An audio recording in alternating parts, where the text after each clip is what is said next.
여러분 안녕하세요. 밤새 평안하셨습니까? 어제는 예배 잘 들으셨고요. 8월 19일 월요일 아침이 밝았습니다. 새로운 하루, 새로운 한 주가 시작되는데요. 오늘도 우리에게 허락하신 말씀 함께 묵상하면서 새로운 하루를 그리고 한 주를 힘차게 함께 시작해 볼까요? 오늘 우리에게 주신 말씀은 예레미야 44장입니다. 18절과 19절의 말씀을 제가 봉독해 드리겠습니다. 우리가 하늘의 여호와에게 분향하고 그 앞에 전제 드리던 것을 패한 후부터는 모든 것이 궁핍하고 칼과 기근에 멸망을 당하였느니라 하며, 여인들은 이르되 우리가 하늘의 여호와에게 분향하고 그 앞에 전제를 드릴 때 어찌 우리 남편의 허락이 없이 그의 형상과 같은 과자를 만들어 놓고 전제를 드렸느냐 하는지라. 아멘. 주님의 말씀입니다. 주님께 감사드립니다. 오늘 우리에게 주신 말씀 가지고 하늘의 여왕을 섬길 때가 좋았는데 라는 제목으로 말씀을 증거하도록 하겠습니다. 유다의 군 지휘관 요하난이 남은 자들을 이끌고 애굽으로 망명하죠. 선지자의 예언도 소용없었습니다. 예언을 구하고서는 본인들이 선택하고 본인들이 결정한 대로, 본인들이 생각한 대로 모든 것을 판단하고 결정하는 모습을 보여주죠. 하나님께서는 항상 돌이킬 기회를 주시는데도 그것을 포기하고 지키지 못하는 것이 문제입니다. 요하난과 남은 자들은요, 자기들만 가지 않습니다. 남아있는 다른 사람들이 다 강제로 이끌고 가죠. 심지어 선지자 예레미야와 그의 비서 바룩까지도 데려갑니다. 생각해보면 우리도 요한과 다를 바 없습니다. 하나님께 묻지만 항상 내가 판단하고 그리고 결정하는데 너무나 익숙해 있는 모습이 우리 자신의 모습이죠.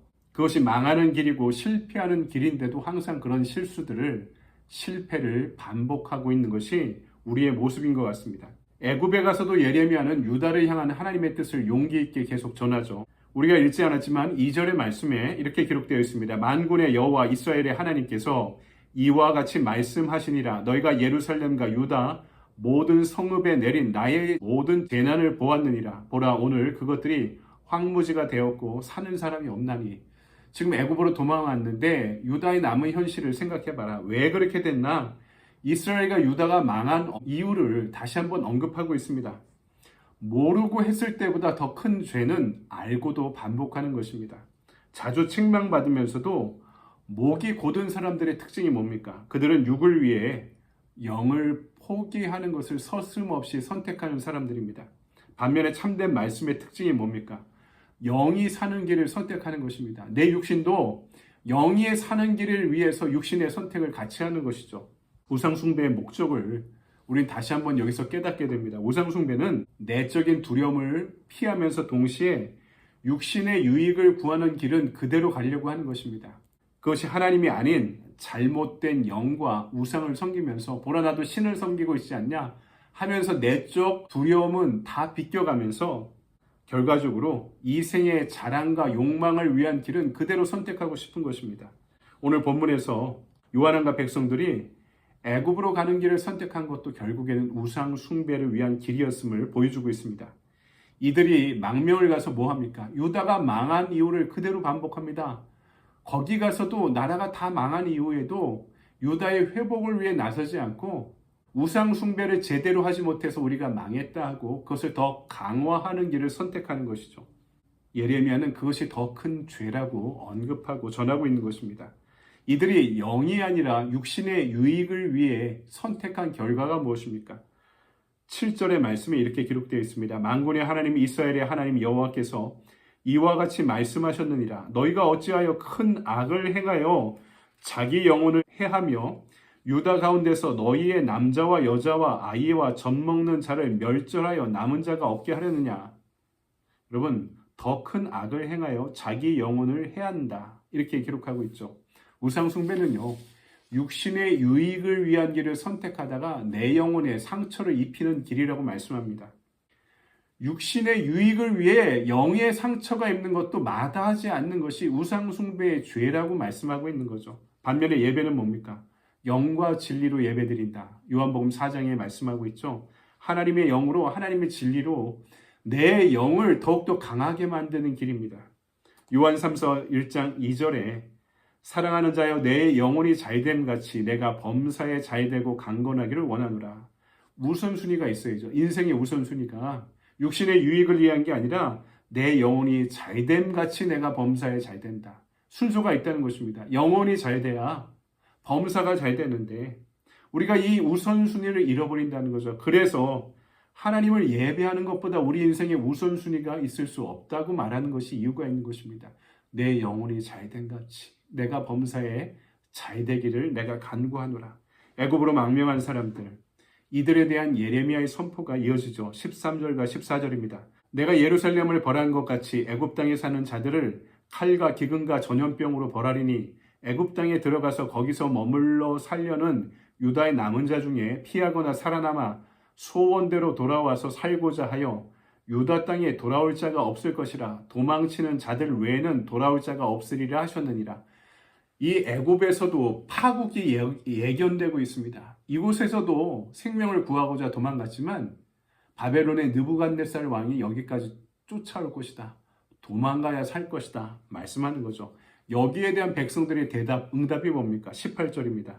우리가 하늘의 여왕에게 분향하고 그 앞에 전제 드리던 것을 패한 후부터는 모든 것이 궁핍하고 칼과 기근에 멸망을 당하였느니라 하며, 지금 뭘 하겠다고요? 애굽에 와서도 우상을 숭배하겠다.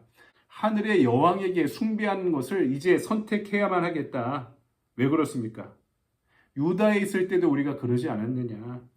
우리가 여신들에게 제사 드릴 때 먹을 것이 풍부하고 칼과 창에 재난을 당하지 않았는데, 근데 뭐가 문제입니까? 요시야 왕의 종교개혁 이후에 도리어 요시야 왕은 애굽 왕에게 전사하고 국력이 기울기 시작해 종국에는 바벨론에게 멸망당했다. 지금 예레미야는 그들이 하나님과의 언약을 버리고 우상을 숭배한 게 멸망의 이유라고 예언하고 있는데, 이들은 정반대로 받아들이고 있습니다. 하나님의 말씀보다 예언보다 자신의 생각과 판단이 앞서는 거죠. 우상을 숭배하지 못했기 때문에 하늘의 여왕, 하늘의 여신들에게 제대로 섬기지 못해서, 제사 드리지 못해서 우리가 이렇게 됐다. 이렇게 이야기하는 거죠. 그때가 좋았다. 어느 때입니까? 여신을 섬길 때가 좋았다.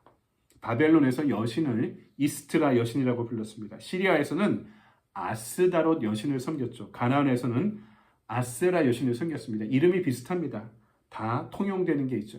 그리고 그리스와 로마의 여신들로 이어갑니다.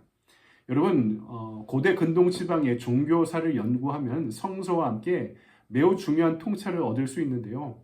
여신들을 섬기던 지역에서는 그들의 성전에서 제사 드리러 온 남성과 여신의 사제들은 꼭 여성들이었는데요. 이 여성들이 잠자리를 같이 했던 기록이 남아 있습니다. 이것이 일종의 종교적 교리고 율법이고 그들이 행하는 제사의 방법이었던 거죠. 여신을 섬기는 사제와 여사제와 잠자리를 함께하면서 그들의 여신과도 잠자리를 함께하고 그들의 여신과 하나 되는 길이 거기에 있다라고 생각한 겁니다. 그러다가 어떤 일들이 벌어집니까? 여사제들이 임신하는 경우들이 종종 생기죠. 근데 아비들이 누구인지도 모를 뿐더러 그 아비가 분명해도 그 아비들이 여신의 사제와 자신의 관계에서 태어난 아이들을 키우길 거부할 때 어떤 일이 벌어지냐면 몰렉에게 바치는 일들이 생기게 된 것입니다. 유아 사례가 이 몰렉 신에게 아이들을 바쳐서 불에 태워 죽이는 일들이 벌어지게 되었는데, 그러니까 보통의 가정에서 이루어진 것이 아니라 제사드리러 여신들에게 제사드리러 온 남성들과 여신의 사제들이 잠자리를 하고 거기서 태어난 수많은 아이들이 키울 수 없고 책임질 사람이 없으니까 몰렉 신에게 바쳐지게 되었다는 것입니다. 전에는요, 구약 학계에서도 이것을 이렇게 극단적이지 않았을 것이다 이렇게 예상했었습니다. 그냥 불 위로 아이들을 건너가게 하면서 불에 정화되는 느낌, 정화되는 의식이 몰렉 제사라고 해석했는데요. 근데 그것이 아닙니다. 성경에서 몰렉 제사를 하나님이 절대로 용납하지 않으신다고 말씀하셨고 가장 큰 죄악으로 손꼽았던 것이 이유가 있었던 것입니다. 그리고 지금도요, 이 고대 근동 지방, 심지어 그리스 일대에서도요, 몰렉 제사와 유사한 제사들이 많이 들어졌다는 고고학적 자료들이 계속 밝혀지고 있습니다. 아이들의 집단 매장 지역, 아이들을 태워 죽인, 집단으로 살해하고 집단으로 제사 바친 그런 유적들이 지금도 계속해서 발견되는 놀라운 일들이 고고학적인 현장에서 밝혀지고 있는 것입니다. 이 우상숭배의 죄가 역사 가운데 얼마나 큰 죄악이었음을 성경도 그리고 고고학적인 역사 자료들도 우리에게 보여주고 있는 거죠. 결국 내 육신의 유익을 위한 길이 얼마나 내 영혼에 깊은 상처를 남겼는지 이야기하는 거죠. 몰렉 제사를 드릴 때 여사제들의 마음이 정상이었겠습니까? 자기 아들을 바치는데 그냥 미치고 팔짝 뛸 노릇이죠. 그러니까 이 엄마들의 울음소리가 제사 때 크게 들리니까 성경을 보면 또 자료들을 보면 북을 크게 쳤다. 왜 그렇습니까? 엄마들의 울음소리가 묻히게 만들기 위해서 그런 일들이 벌어졌던 거죠. 그 아이를 키우지 않고 몰렉에게 바친 아빠에게도 제사드리러 찾아온 남성들과 잠자리를 갖고 무책임하게 그 아이를 낳은 여사제들에게도 이 몰렉 제사는 결국에는 육신의 유익을 위한 우상 숭배의 길은 모두에게 영혼에 큰 상처를 남기는 길이었다고 예레미야가 말씀하고 있는 것이죠. 이제 그런데 유다가 애굽에까지 와서 그 여신들을 섬기는 풍요의 길을 선택하겠다라고 지금 다짐하고 있는 겁니다. 여러분, 죄를 왜 짓습니까? 좋아서 그런 거죠. 그래서 죄는 반복됩니다. 그래서 죄는 습관적이고요, 중독적이 되는 것입니다. 여신을 선택하는 길, 우상 숭배의 길은 내 육신의 유익을 위한 길이기 때문에 즉각적으로 기쁜 쾌락의 열매를 얻을 수 있는 길이기도 했습니다. 반면에 영혼의 유익을 위한 길은 매우 길고 지난하고 결과가 안 보이는 길이라고 생각했던 겁니다. 그런데 그것은 경험해보지 못해서 그런 겁니다. 영혼의 유익을 위한 길, 예배의 기쁨이 얼마나 큰 것인지를 맛보지 못해서 그런 거죠. 말씀을 연구하고 따르는 유익을 경험해보지 못해서 그런 겁니다. 우상숭배를 통한 육신의 유익을 위한 길을 걸어가는 것보다 영과 진리로 하나님을 예배하고 하나님의 말씀대로 살고 하나님과 동행하는 그 풍요로움이 얼마나 큰 기쁨이 되고 유익이 되고 감사의 열매가 되고 또 소망이 되는지를 깨닫고 경험하지 못해서 생기는 일이었던 것이죠. 결국 죄의 길을 가지 말라 이야기하는 것은 한계가 있습니다. 은혜의 길에 믿음으로 걸어가는 기쁨을 맛볼 때야 그것이 얼마나 큰 감사고 경건의 힘을 나에게 능력을 주고 그것을 경험하는 것이 얼마나 큰 유익이 되는지를 우리는 그 길을 걸어갈 때 알고 경험하게 되는 것이죠. 오늘 도망간 애굽에서조차 유다가 망했던 이유, 우상 숭배의 길을 결국에는 마지막으로 선택한 유다의 어리석은 길을 우리는 교훈 삼아야 됩니다. 그래서 우리도 우리 영혼의 유익을 위한 길을 날마다 선택하고 그 길을 성실히 가며 그 길에 기쁨과 유익을 경험할 수 있는 저와 여러분의 하루, 우리의 시간들이 되기를 주님의 이름으로 간절히 축원드립니다. 아멘. 적용의 질문을 볼까요? 오늘 말씀의 경고 앞에서 육신의 유익을 위한 우상 숭배를 거절하고 말씀에 순종하며 영의 건강을 위한 길을 가기 위해 나는 무엇을 결단하고 실천하겠습니까? 육신의 유익을 위한 길이 우상 숭배라고 그랬죠. 영의 건강을 위한 길은 모두 다 은총의 수단이 됩니다. 예배를 드리는 것, 성경을 공부하고 통독하는 것, 기도하고 찬양하는 것, 전도하고 선교하고 봉사하고 사역하고 섬기는 모든 일들, 우리 영의 근육을 강건케 만드는 길임을 믿습니다. 오늘 하루, 오늘 말씀을 또 연구하고 묵상하고 공부하고 실천하는 저와 여러분의 복된 하루가 되기를 바랍니다. 여러분 좋은 하루 보내십시오. 감사합니다.